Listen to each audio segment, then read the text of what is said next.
Yes. Sound rolling. Camera 1 rolling. Camera 2 rolling. 30-minute timer set.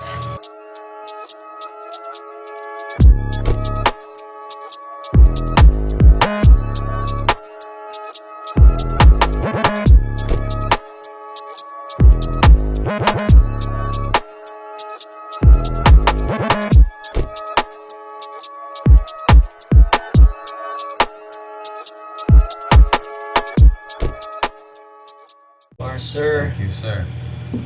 All right, we are Cheers live. Samir, Yeah. welcome to No Cap. Thank you. Not only welcome to No Cap as a guest, but I'd say we got a little business partnership forming here, huh? Yeah. I would say so too. Amazing, amazing.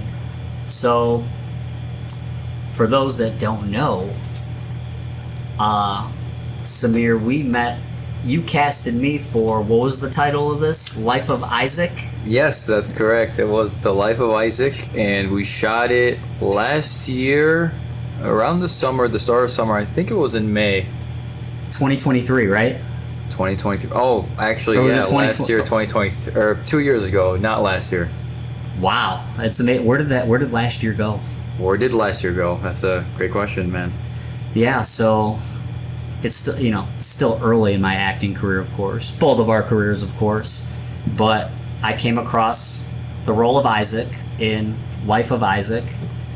I saw your profile, Sargon Samir Dinkha, and That is my full name. yes, My yes. government name. Yes, and so you casted me for your project. We're going to talk about that. We're going to talk about a lot of our shared aspirations and endeavors. But why don't you talk about the inspiration for Life of Isaac, and then let's work backwards. And I would love to hear where your acting desires came from, and what made you go down this path. Yeah, absolutely. So the inspiration for Life of Isaac is pretty interesting. I was going through some things. I was 25 at the time, and honestly, it could have almost been like a quarter life crisis. With I had just finished my bachelor degree, but was just like could not find any work for the longest time. I was out of work from like March of 2023 and beyond, even writing Life of Isaac for like over a year. Yeah. I just couldn't find anything. And I went through some personal things. I was in an accident, which landed me in the hospital, and just from previous experiences as well, and just like a whole culmination. And it just felt like a lot of things went wrong, but a lot of things went wrong all at once. And it landed me in the hospital, and I think that was also like God kind of hitting the brakes on my life, like, whoa, like slow down, because it got real, and it got real quick. This is the first accident you were talking about, right? Or the most recent one? No. So yeah, this was I guess 3 or 4 accidents since then. So Dude, you're like a cat. You got 9 lives. yeah, I'm forever grateful, and I take it day by day, and I'm very blessed to still be around. Dude, that's how you have to look at it, man. I mean, you're here for a reason. You must feel like, right? Yeah, sometimes I feel like there's like a calling to do more. But I don't. So it's interesting because I don't want to put like too much significance on myself and like on our lives. I mean like our like considering you, but like As individuals, I yes, guess. Yeah. But I feel like things happen for a reason, and from like these accidents, I got to meet you. Yeah. And that's a blessing to have like a closer friend. My connection with my family got closer. My connection to God got closer.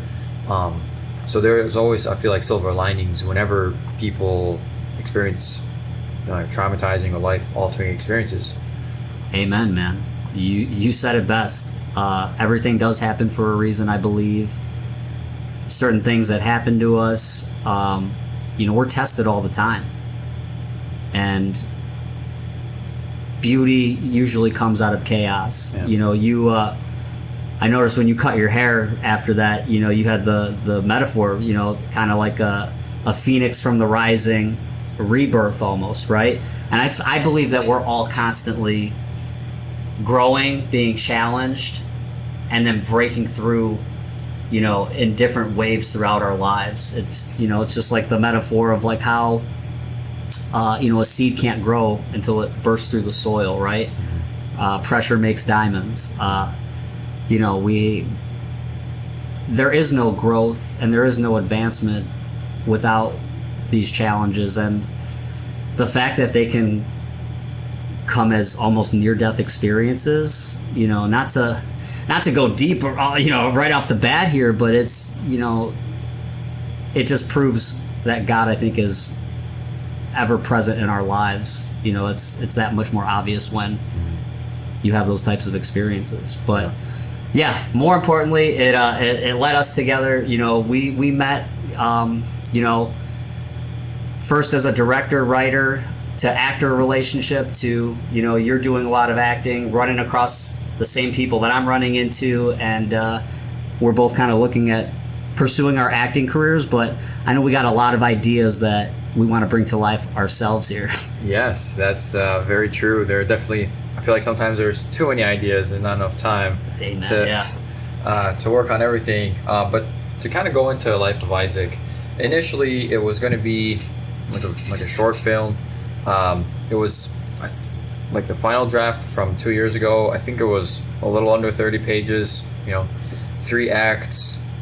Was reading a screenwriter's guide book while writing it, and like learning about the hero story and the whole culmination, the circle of how there's a hero, the hero has a flaw, sometimes there's an ally, and just throughout this period they're trying to get out of that comfort zone, because what the hero does is always make excuses to kind of stay in their problem. Yeah.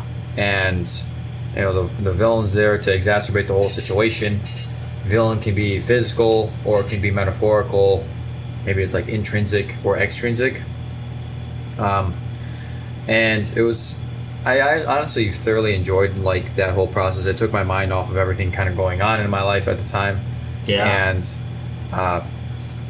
I kind of also wanted to paint it into how could I take these things that happened to me and like mold it into a story. And I figured the best way to kind of like culminate it would be, because a lot of it was intrinsic, would be like through a relationship, which is why I introduced like a female character, and it was kind of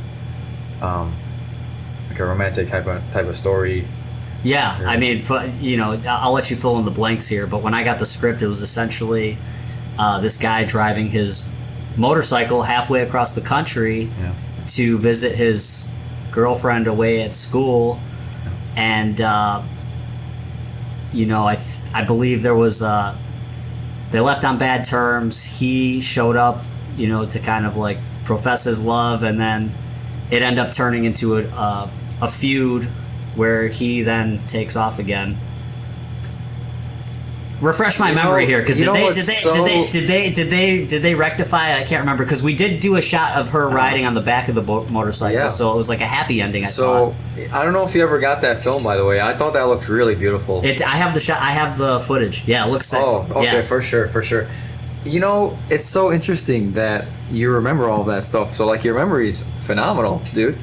Yeah, that's exactly. I feel like there's details I'm missing. I forgot why they fought, but go ahead. So absolutely. I mean, for the most part, like your synopsis was pretty spot on with what we were trying to do and what we were trying to shoot.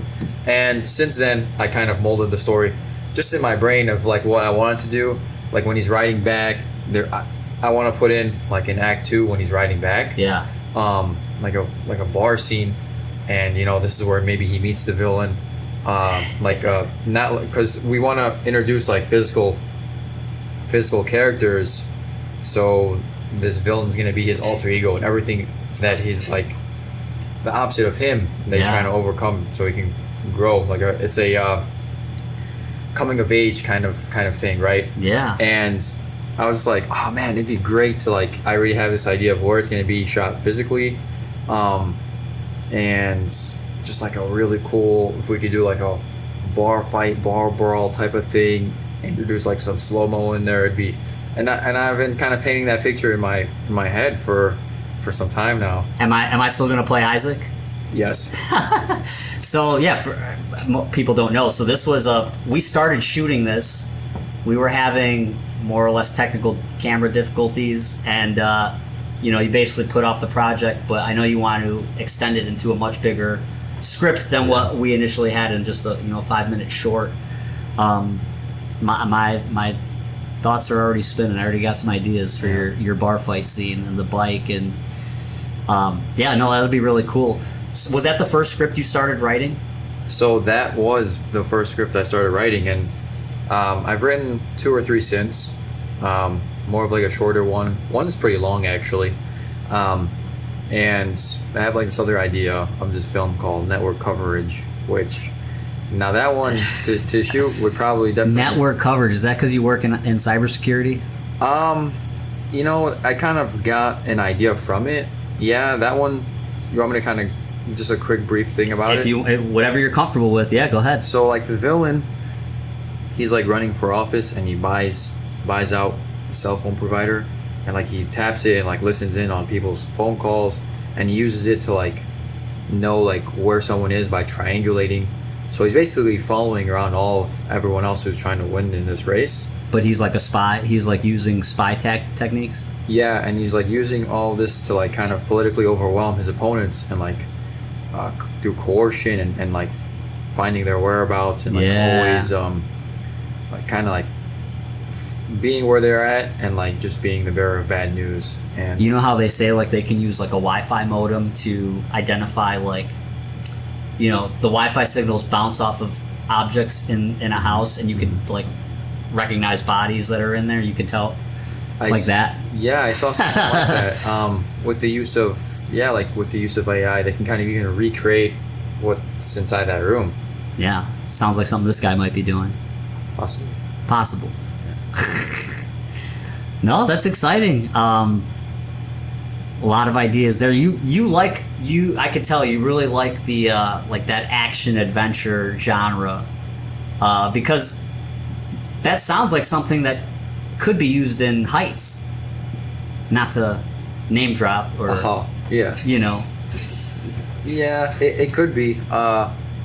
The idea of like the Wi-Fi signal kind of thing, or well, just like anything that the network security thing is, that whole idea. Yeah, absolutely. Now you're giving me ideas. Well, might as well keep the whiteboard out here. But that's that'll be really exciting to produce. Life of Isaac, returning script, returning project, and then Heights / network security, or put that in the chamber. But we talk about like working together here. I know, we're gonna continue producing the podcast, No Cap. We got a few other segments in the chamber, so our own screenplay, filmmaking projects will be something to look forward to. We have the Sleepy Hollow Lost Dogs, trying to find homes for basically lost dogs that we find who are usually abandoned. They're dumped here on the street. That's how I adopted my dog, Tico. Somebody just dumped him. He looked like he was swimming in a sewer. Oh, man. Just evil people out there. And, after we take care of these dogs, shelter them for at least 7 days, they're technically ours to, I guess, keep. But we've been relying on family members, friends of family, people that are adding to their families if they already have dogs, or, giving these dogs a really genuine home. And I think this series will help highlight these dogs, give them more exposure, show the community what kind of people we are and how we handle them, how we help train them, keep them sheltered, fed until they find a deserving home. That's the thing. We're also not just giving them over to anybody who comes over. We want to make sure these dogs, find a suitable home, just like Bessie, who we currently have. Yeah, you showed me some pictures of Bessie, and She looks like a lovely dog, and she's a pit bull. Pit bull, like a pit bull terrier, some type of pit mix. Just a sweet dog. She must have just had pups. She has like a fresh neuter scar. We think somebody bred her and just dumped her after they had her last round of litters.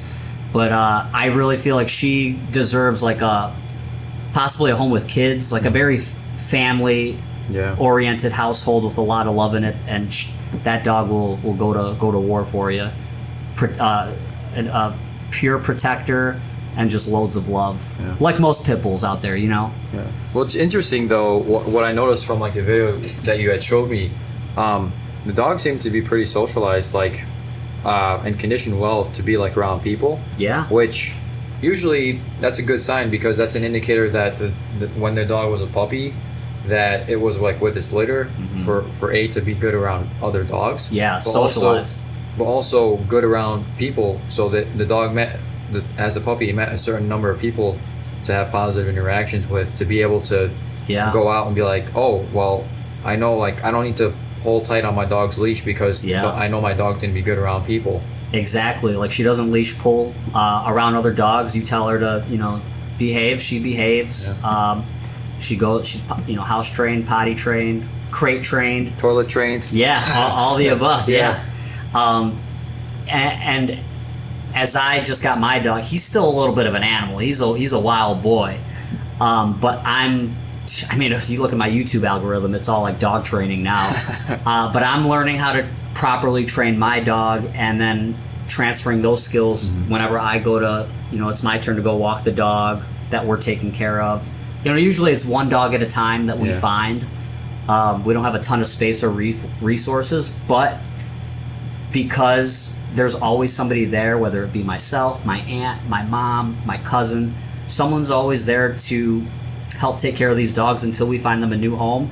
That tells me that it'll be more worthwhile doing this series, because imparting training techniques from us, people are going to see, wow, that dog's really well behaved, or that dog is so loving, or they're really taking care of that dog. It'll make it more attractive for them to be adopted. Yeah. So your dog's still kind of a little on the younger side though, too, right? Like, it's pretty young. Within a couple years, still got that energy, like that pup energy, right? Yeah, very playful, very loving, and like I said, somebody crosses you wrong, like that dog you could tell will defend you with its life.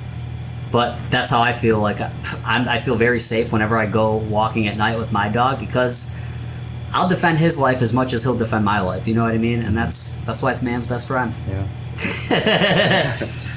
Yeah. But yeah, so Sleepy Hollow Lost Dogs. That's next project to look out for, and then yeah, man, I don't want to share too much. Is that so? I know that's on YouTube, but do you also cross post it on Facebook as well, or? Yeah, I'm gonna leave.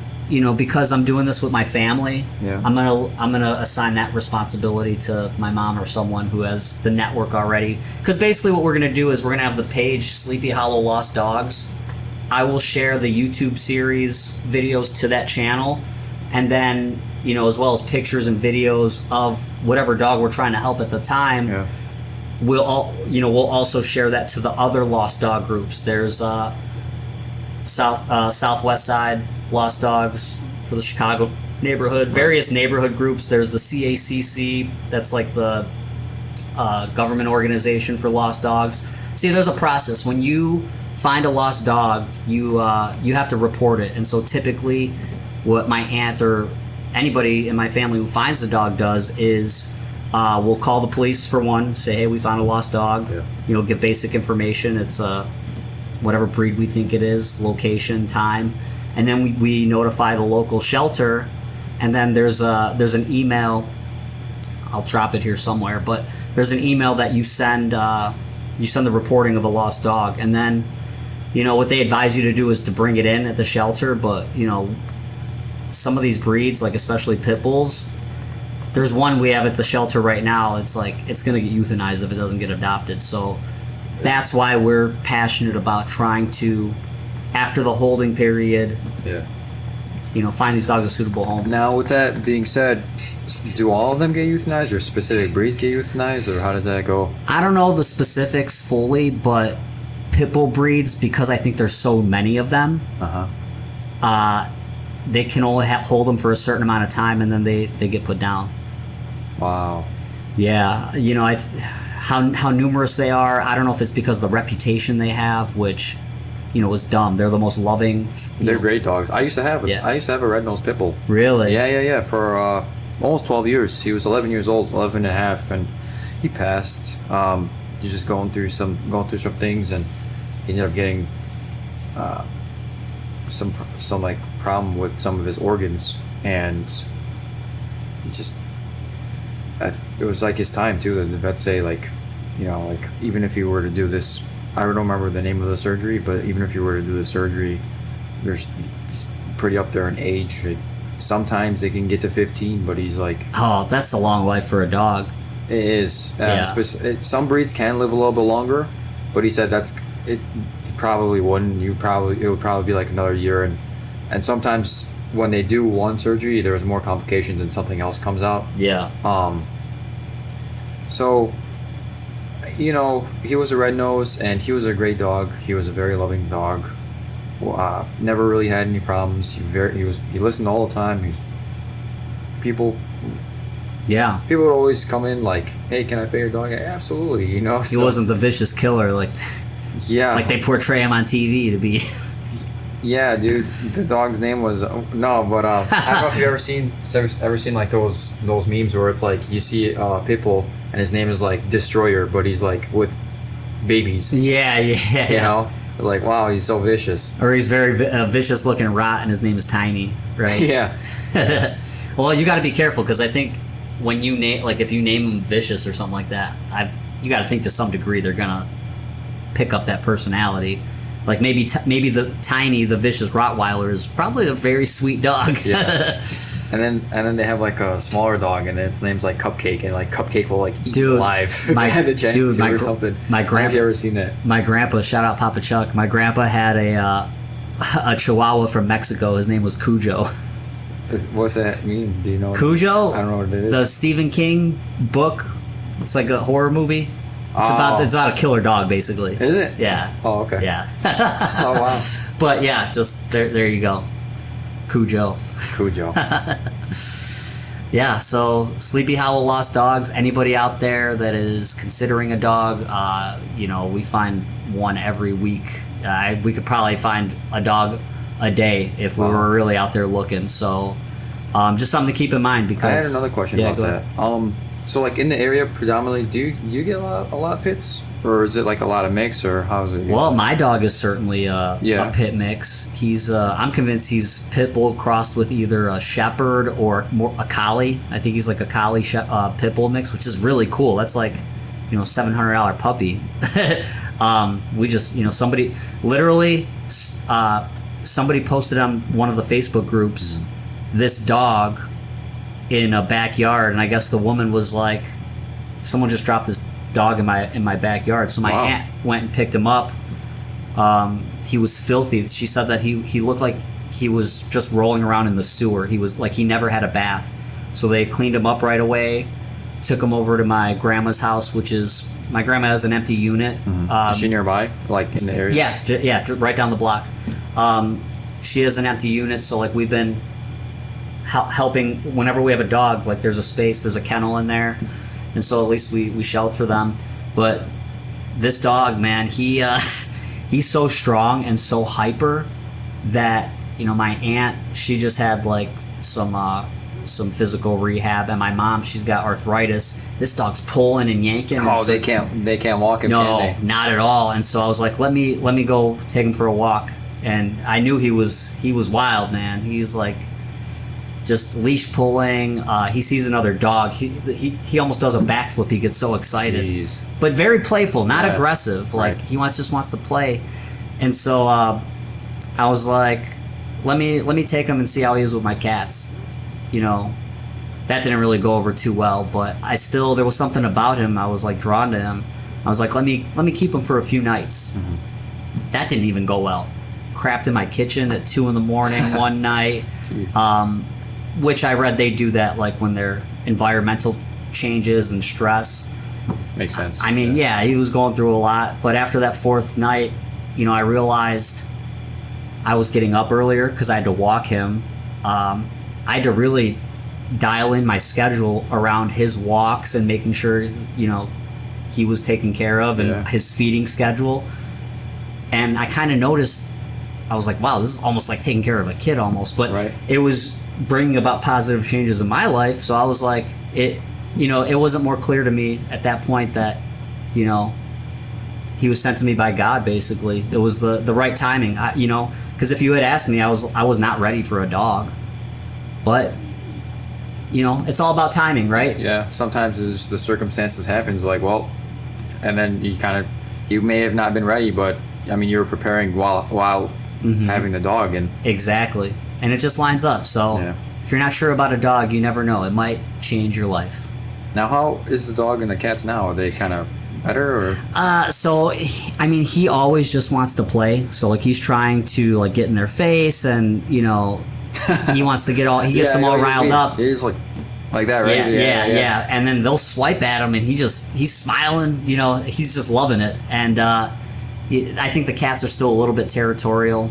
My girl cat, she's 4. Her name is Astra. Mm-hmm. She's like the queen of the castle. He doesn't bother with her too much because she puts him in his place. But then Merlin, my boy, is 3 years old. I could tell they'll be best buds eventually. The 2 boys, they'll get along, but Merlin's still kind of territorial over Those him. are really cool names. Merlin and Astra? Yeah. Like Astra, like astronomy kind of Astra? Or? Exactly. Well, Astra means star. Oh, okay. That's kind of where I got that from. And then Merlin, like the wizard. The wizard, yeah. Just thought it was cool. And then my dog, I named him Tico. Tico. T-Y... I might change the spelling. I like T-Y-K-O, but I named him after the 15th century Danish astronomer Tycho Brahe. Oh, okay. Yeah. He was, what was his name? He was Johann Kepler's mentor.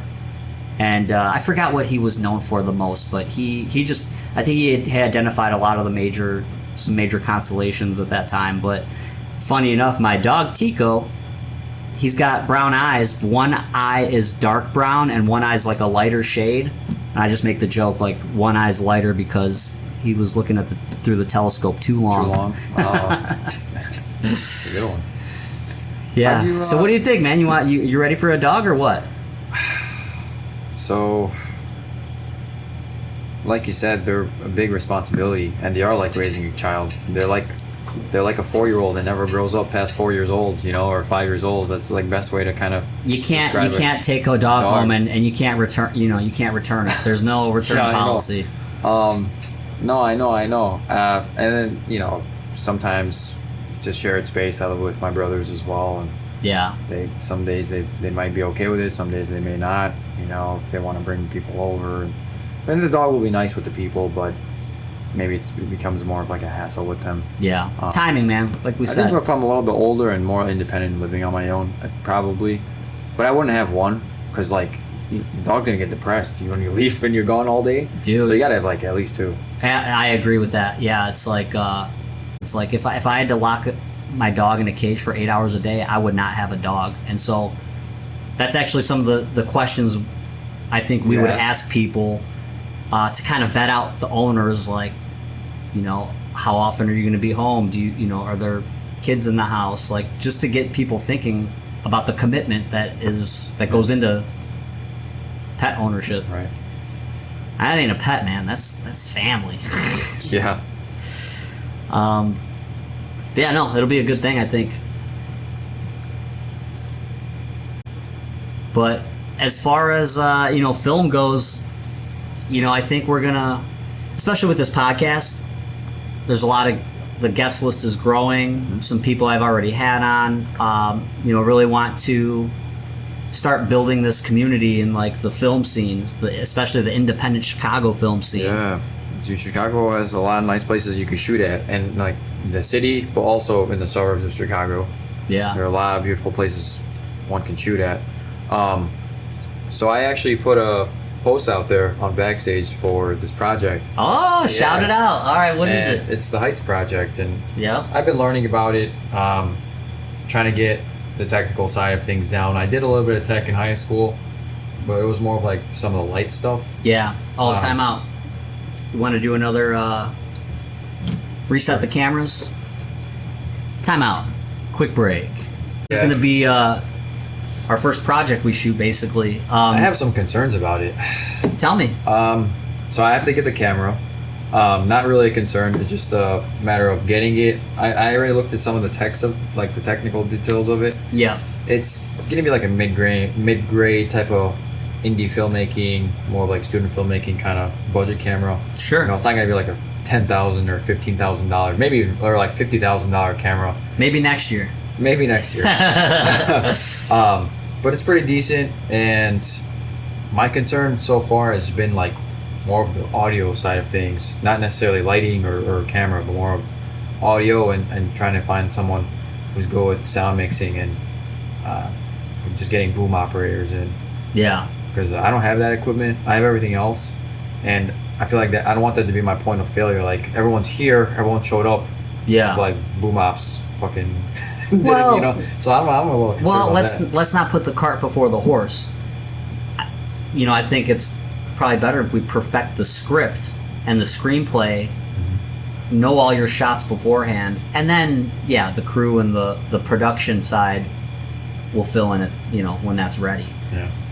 But you have a casting call out for the. First of all, can you share a quick synopsis of the film? Yeah. So it was initially supposed to just be like a very short 3 to 5 minute mobile film to submit to mobile film festivals. Yeah.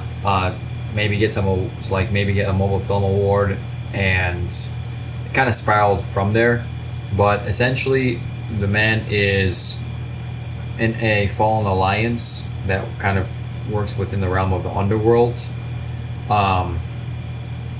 Like not like underworld like Hades underworld, but like in like the metaphysical underworld of like the underground, criminal underworld. Right. Gotcha. And he's trying to rectify by going after somebody who is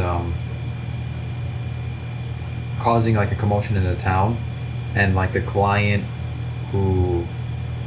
I'm not going to spoil who the client is, but the client is trying to test this criminal, not the anti-hero, who's the main character. Yeah. But this criminal to see if he will like abide by their rules or not, and it turns out to be that he doesn't, and it's like a drug kind of bust type of thing, and like all hell breaks loose, and then there's just like some action and some action in there. And, nice. Yeah. I dig it.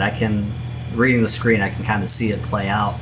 One of my buddies hit me up on Instagram, and he's like, "Is this you?" Because the name is spelled differently, like on the posting. I'm like, "Yeah, that's me." And I kind of already had, because it was supposed to be a mobile film, so it was very small, only like 3 major characters. Yeah. And I had you in mind, and then the villain, like I just put it out for somebody else, and I found myself writing in for him like a new character. Right. And he's gonna be in Act 2, and he's gonna be in Act 3 as well. Yeah. And possibly like if there's another film, he'll Dude, do that as well. This is what I love so much about the creative process, is that whenever you start with one little concept, one little bit here, it's a snowball effect, and it could become something completely different at the end result. But you know, that's the fun of it. That's the thrill of it, right? Seeing how it evolves and what it changes into. So I'm excited. I am too.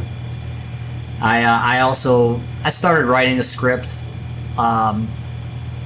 semi-autobiographical. The inspiration just being like the way I grew up, the neighborhood I grew up in. I have all these scenes here on the south side, like train tracks, airport, neighborhood, Chicago Park District. I think a lot of things that can really capture the essence of where I came from. And so, it's a longer term project, I think, but, something that's in the hopper. Yeah. So yeah, I think when we talk about like Sleepy Hollow Productions, you know, we have these cornerstones, the No Cap podcast, of course, Sleepy Hollow Lost Dogs, films in general, independent short films, feature films. Another thing that really interests me too is documentary journalism. Yeah, that's always really cool. Yeah, I mean that can go so many different directions. Like, is there a specific like niche in documentary journalism that you like, or is it just kind of everything that deals with like real world? I think for now, everything that's just anything that comes across my anything that piques my interest, because I mean that would be really hard just to really narrow it down. Like, I'll give you an example. One day, out of the blue, my grandfather sends me this article about the Thornton Quarry. The Thornton Quarry is it's like one of the largest quarries in the nation. Wow. It's right off of 294 and I-80, and this quarry is so deep. It's when they first dug into it, they were uncovering like 700 million year old fossils. That's what was in this article. Wow.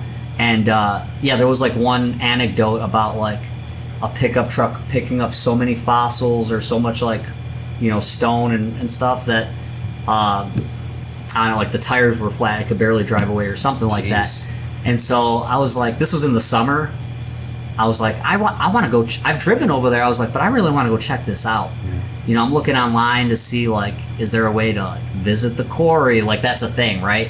And so I just jump on my motorcycle. I take a ride over there. One of my buddies meets me up. I have my GoPro. I'm like, here, just start filming. And so we go up to the fence, and there was actually a point in the fence where you could have like snuck in, but my brothers are cops, my cousin's a cop. He's like, you know, I wouldn't. He's like, we just busted somebody for trespassing, something like that. I was like, all right, I probably won't do that. But you know, it's just GoPro footage of me, almost like it's a series, like a show or something, like I'm on Discovery Channel or something. Nice, dude. And I'm like, I'm really interested in, because I like geology and fossils and stuff like that, so I was trying to like see if there's a way to go fossil hunting. I ended up astronomy though too. You like astronomy? I do astrophotography as well. Yeah, I got too many hobbies, man. Too many. But so I found a historical society in Thornton that, from the research I could find out, they, I guess, deal with the quarry, but the doors were locked. But you got footage of me knocking on the door. I'm gonna go knock on the door and see who's inside. But they were like closed, and so, you know, I end the video. I'm like, I can't find anything about this place. I can't find a director or a manager or anything like that. I was like, only thing left to do is just break in. But then I left. Is there a sign that says trespassers will be shot? There's a disclaimer at the end of the video. I did not trespass. Because I mean, if it has that kind of sign, I would definitely wouldn't. I'd be like, definitely don't go there, man. No, I didn't trespass. So, in short, the video is just a big waste of time. But you could see some of the quarry at least. Oh, that's cool. Yeah. But I would like to do more guerrilla journalism. Yeah, the guerrilla journalism. Hey man, I had a quick question actually. So shoot, we've known each other since like 2023, and I always see like on Instagram sometimes like your stories, like little films here and there that you've been in. Yeah. But you never really told me how you got into acting. It's a great question. So I guess it all started circa 2010, 2011. I was working at McNeil Hospital at the time, which is in Berwyn, you know, just like part-time in high school. And one of my coworkers there was really into like Quentin Tarantino, and we'd have a lot of downtime at the hospital, and we'd just like be messing around on YouTube, you know, watching YouTube videos, and he showed me some of his like home video shorts that he made. I'm like, oh, that's really cool. I don't know where the idea for me to be into acting came into play. I think that kind of was always in the back of my head. I was like, oh yeah, I think I'd like to, you know, make some shorts or some movies, right? And so we started writing a script. You know, since we worked in the hospital, we're like, we have to write a plot about, like, within the hospital walls, right? And so I believe it was called Saint Dominic was the idea, and it was like a haunted hospital type of project. We shot some things, but it never got created. And then one of our coworkers, Ed, he was going to Triton, I think, Community College, and in his English class, he had to make like a short film for his final. It was based off of one of the short stories, and so Jeffrey wrote a script. I starred in it. Some of the other people that we worked with were in it, and that was the beginning to it. Not long after that, Home Run Inn had a commercial contest for Halloween. And so we used the hospital, we used like the surgery area. The whole premise was that me and Juan were like, let's get pizza. We disagreed on where we wanted pizza. I was like, all right, I'm going to get this pizza. He's like, all right, I'm going to get Home Run Inn. I eat the pizza, I get sick, and all of a sudden I'm like getting rushed in like to surgery. My friend Tony's playing the surgeon. He's got the head thing on, the mask, the surgeon, all of it. And Juan shows up. I flatline. I flatline in the commercial. That bad of pizza. Yeah, and then Juan goes, man, the last thing I said is I wanted to have some pizza with him. And then Tony goes, well, let's have a slice in his honor.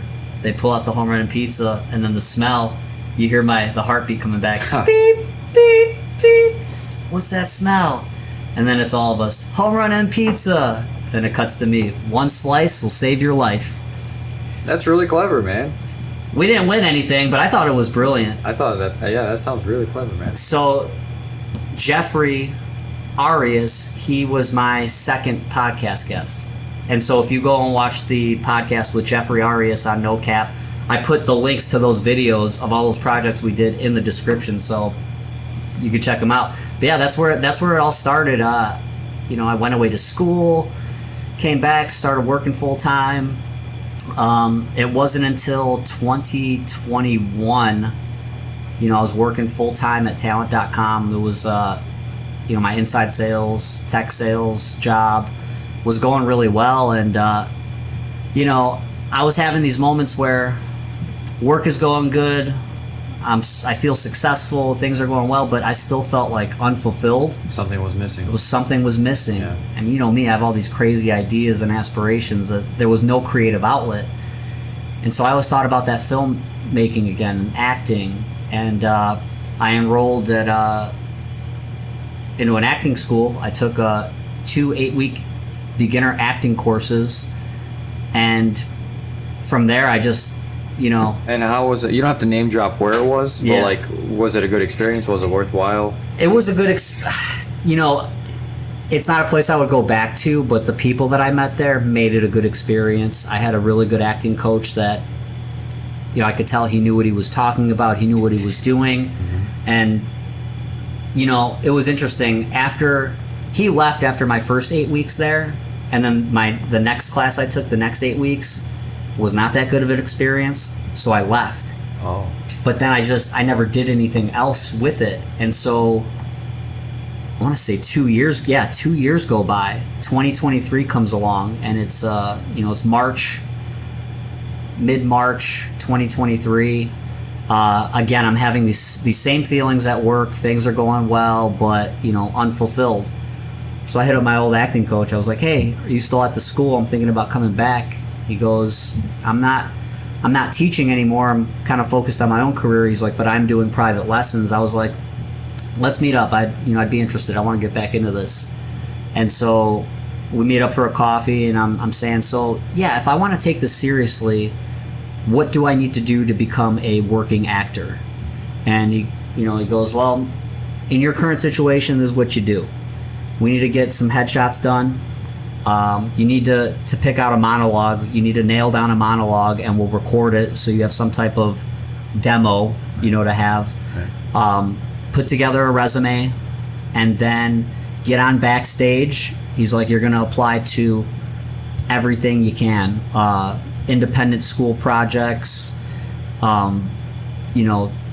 unpaid work, whatever you can get your hands on. And then when you have enough material to work with, you can cut a demo reel together, and then you'll want to go shop that around to the different agents here in Chicago. And I was like, you know what? That seems like a totally actionable plan. Like, why didn't they tell me this at the school? Oh, yeah. Yeah, it's like it seems easy enough. And so I was like, in hindsight, like when you're there, but like while you're doing it, it's like pretty hard. Well, it's daunting, right? Because you never done. It's especially something you never done before. And I mean, as well as I do, there's no blueprint for acting and filmmaking. It's there's no pathway. You just gotta like do it. And so I'm sitting there talking to him. I was like, yeah, I want to do this. I was like, God forbid I lose my job. Like, I'm gonna treat that like a full-time job. You want to talk about God and timing and everything? 4 days later, I get called into a meeting. Me and my whole sales team at work, they were doing cutbacks. We all got laid off, everyone except for my sales manager. We all lost our jobs that day. One girl was crying. My other buddy was really banged up, and I'm sitting here thinking like, considering what I just said a few days before, I'm like, this is divine intervention. This is divine timing. It was like, it basically gave me the green light to go. Like, I knew I still needed to find another job, but I had some PTO get paid out. Like, I would have been fine for a couple months to like get started with the acting thing. And so the very next day, got headshots done. That weekend, my coach came over. We shot the monologue. Got on backstage. I started booking stuff like within a couple weeks, and that's when it became clear to me, like, man, I should have been doing this a long time ago. And so, that's kind of where I'm at. Like, I've applied to a couple local agents. I really should dedicate myself more to pursuing an agency if I want to be a working actor. But as we've talked about, and the reason we're sitting down here right now, it's I'm so drawn to the independent scene and really being hands-on, boots on the ground, especially while you're learning too, growing a network. So it's like, I think I much love producing our own projects than just being a gear and a machine on some big TV show or something. You know what I mean? Both have their pros and cons. But that's like with anything in life. Man, you want to go down the rabbit hole? I always want to go down the rabbit hole. You might want to get closer to that mic too, or bring it closer to you a little bit. Yeah, there was like a lot of layoffs going on in 2023. That's kind of why I just finished my degree, and I was feeling the same thing. I was feeling the same heat in a different sector. See, I sold tech. You work in tech as well. Yeah, we were going through a tech recession. Yeah. One may say an economic recession and a global recession, but those are the conspiracies. They all go hand in hand, I guess. Those are all the conspiracies. But we actually did go in a tech recession because that's when commercialized AI came out. The writing on the wall for us was the week before I got laid off. Indeed laid off like tens of thousands of people, which was our direct competitor. Oh, wow. Facebook had layoffs. DocuSign had layoffs. I mean, just in the industry I was in, that was the line of sight that I had on it. But yeah, like as you're saying, just massive recessions all across the board. Major tech layoffs in multiple rounds. Mm-hmm. Yep. And then just everywhere too, honestly. Then you would see it like with automakers. Yeah. I was like reading articles where there was like multiple rounds of layoffs everywhere. Yeah. Yeah. And another thing is hard out here for a pimp, What does that stand for again? PIMP. First of all, it stands for something. It's hard out here for a pimp, I'm thinking about something else. Hustle and flow, baby. No, you know what? Also, in acting itself, because at that time AI was coming out. And like Screen Actors Guild and everyone on the board was just like, no, we don't want AI to replace us, and we don't want it to be in perpetuity where you can recreate us, etc., etc. And there was like this whole thing where that was the center of conversation at that time. Yeah, like 2023, 2024. That was like the emergence of like Chat GPT, right? Yeah, and many people were afraid that they were going to get replaced by Chat GPT. And when it first came out, this thing was like a sentient thing. Like, Really? I thought it was still. I think it is still kind of wonky. I thought. no. When it first came out, this thing you could ask it anything. It was like the Wild West of internet. And I remember God. I'm sitting in What kind Discover. of sites do you go on? I'm sitting in Discover Financial Services headquarters in Riverwoods, and Oh I'm my just like, gosh, hacking the system? Or Not what? hacking the system, but like I'm in this place, and now finally I'm taking like a break, and I had like some time off, like 2-3 hours, to kind of not really do anything. And I just remember working on this thing, and I'm working on this AI, and I'm just like talking to it, like typing to it, whatever. It's like asking it all different types of things, and like pulling No up wait. What were you pulling up asking it? just everything, like any kind of question you could possibly ask it. Like what? Like So like anything from cybersecurity related who created to like the universe? who created the universe to like what's the point of life to anything. And What was it saying? it was just saying a lot of weird stuff. Really? And you could even trick it into doing things too. And that's why it's like the Wild West, like of how when internet first came out, there were so many different things that you can do, or people would do on the internet. And now it's a little bit harder to do, because there are like a lot of security measures in place Yeah. and safety measures, which is a good thing. I'm for it. But also on the internet itself, you have the surface web, which is only accounts for like 4% of the internet, and then you have like the deep web and the dark web. Yeah. And it's not necessarily a bad place or like a scary place. It's just, it seems cryptic, but it's like where private corporations or military or government puts like sensitive information. So it's just kind of like isolated from the network, Yeah. from the internet.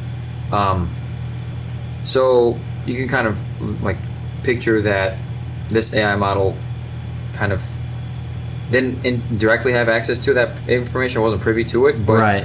it kind of, in a sense, like if you consider the whole internet, like all that different component, it was kind of similar to that, like where this It's able to induce a conclusion based on given knowledge.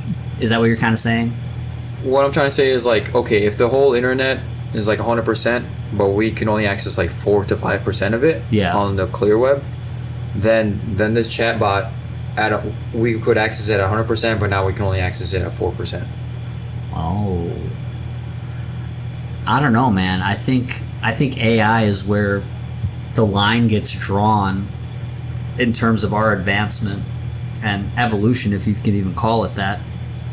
I think a long time ago there was a split. Not even a long time ago. I mean, our advancement in technology is within the last 100 years.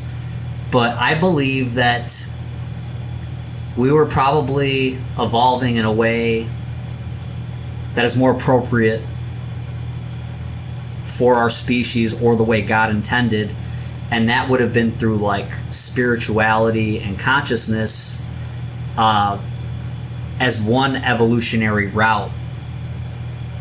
We've went the complete opposite direction where we currently stand, where we are starting to integrate more and more with technology. And I think if we keep going down this path, and you see examples of this with like Neuralink, where That is pretty we cool we become like an android or cyborg. And personally, I think anything that implements technology like that dehumanizes us. I mean, I think technology, for one, dehumanizes us. I think it depends, but it's technology. But it's inevitable because it's in our nature to create. You know what I mean? So Well, I think it's in our nature to fall, and I think technology is like a tool, just like most things that were created by humanity is like some kind of a tool to make life a little bit easier, and it's how you use it, right? It's how you purpose your tool.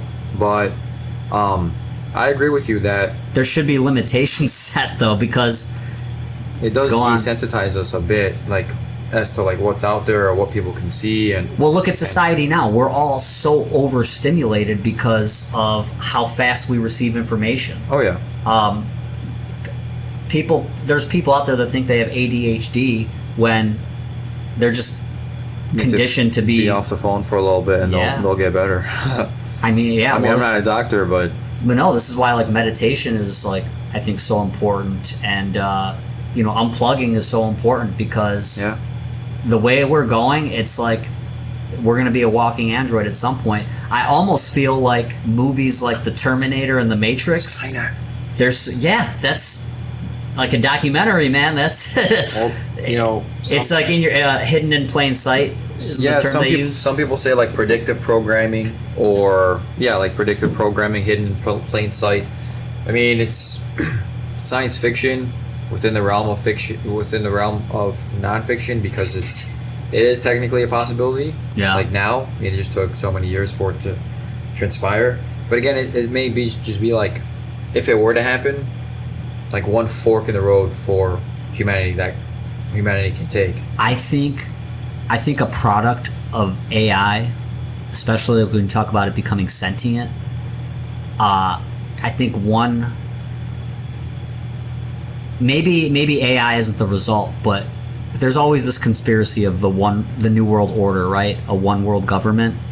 I believe AI is deeply rooted and connected to that. I don't know, man. Like you heard me talk about the Bible. I started reading it cover to cover, and I'm getting really deep into like biblical prophecy and things like that. And it's like when you see a book that old and everything in the world unfold in front of you the way it is, it's really mind blowing. But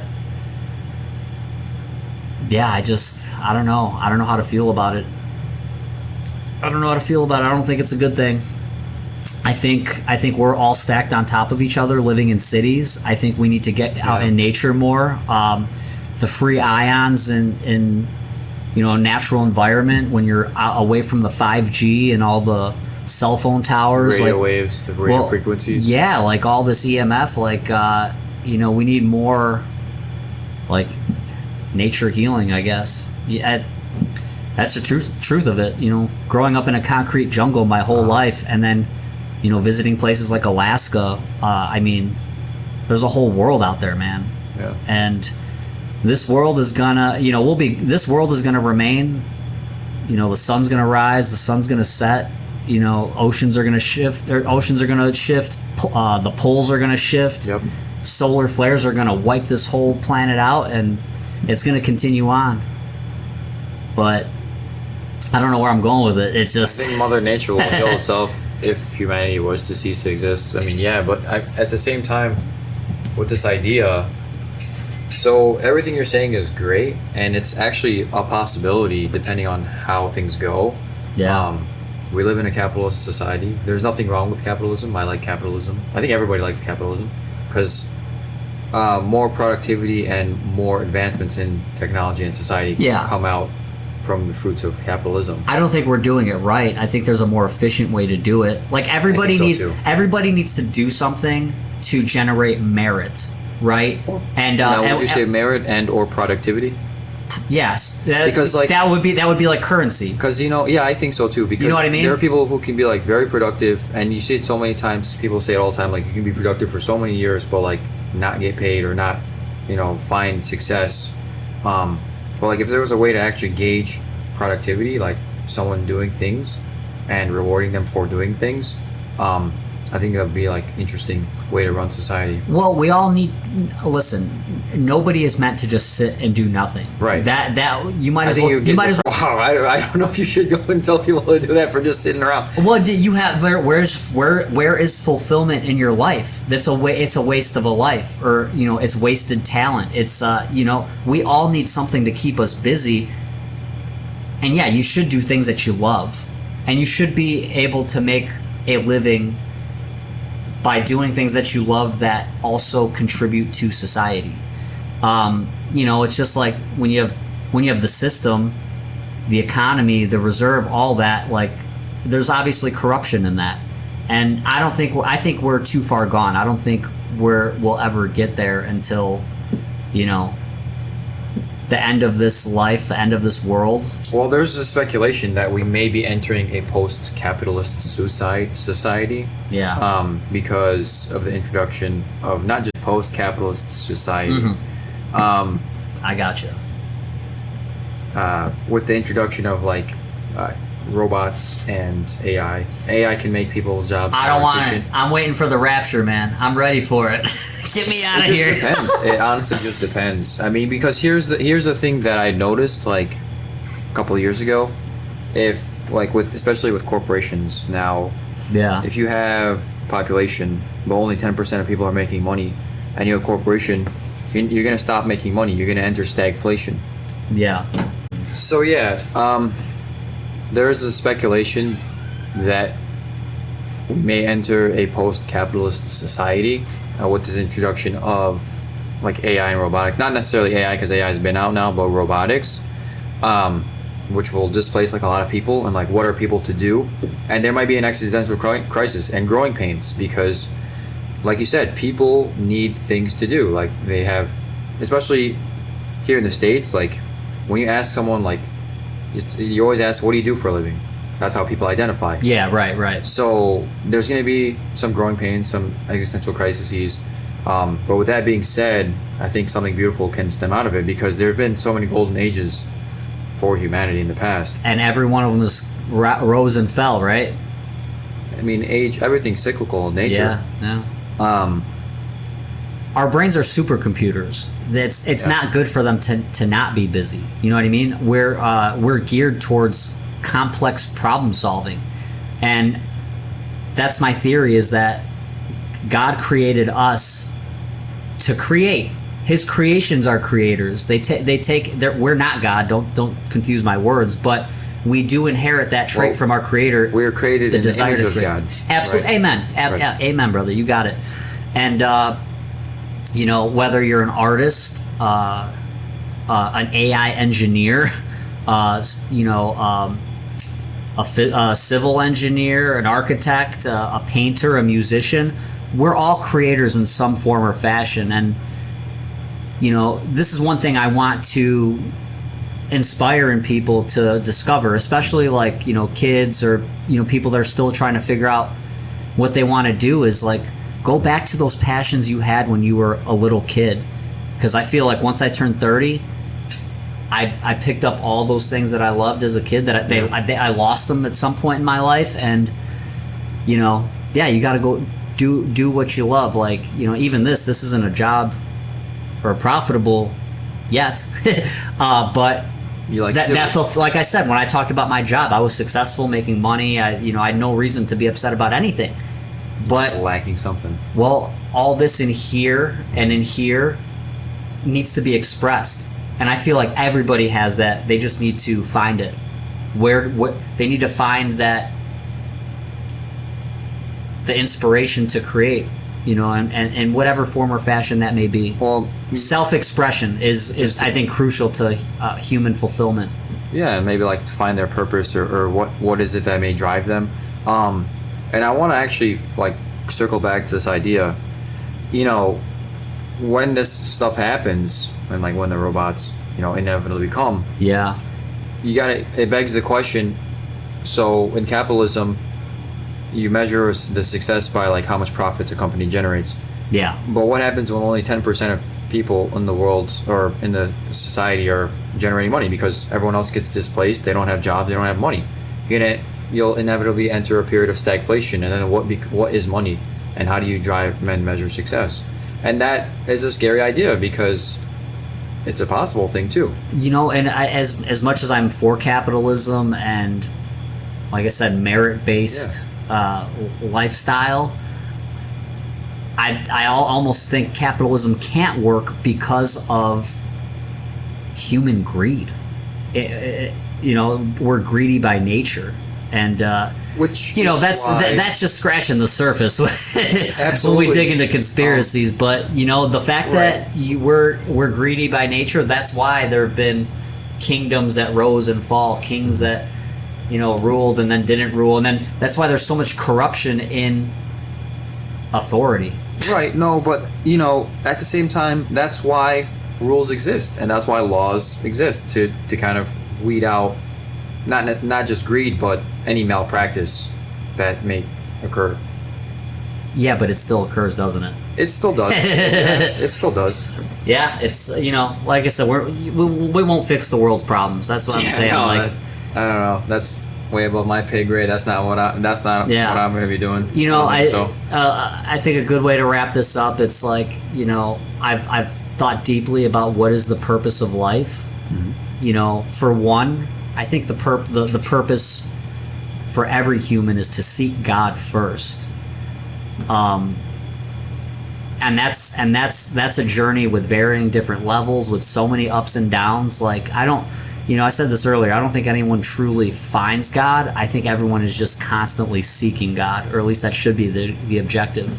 And then, you know, the second biggest thing is transmuting hate into love in every circumstance. Or destruction into creation. Correct. And again, if you're seeking God in every moment, that almost naturally comes secondary. And I don't want to get too deep down the rabbit hole yet. You know, we still got plenty of these to do. But like I said, I think spirituality, recognizing that we live in a created simulation by a divine creator, and that we are living through a spiritual warfare. And so, you know, people that are still hooked up to the Matrix and still fast asleep are going to have no idea what I'm talking about. But I know there's an audience out there of people that, you know, have been waking up, especially over the last 5-7 years, whatever it's been. And it's going to be a ride.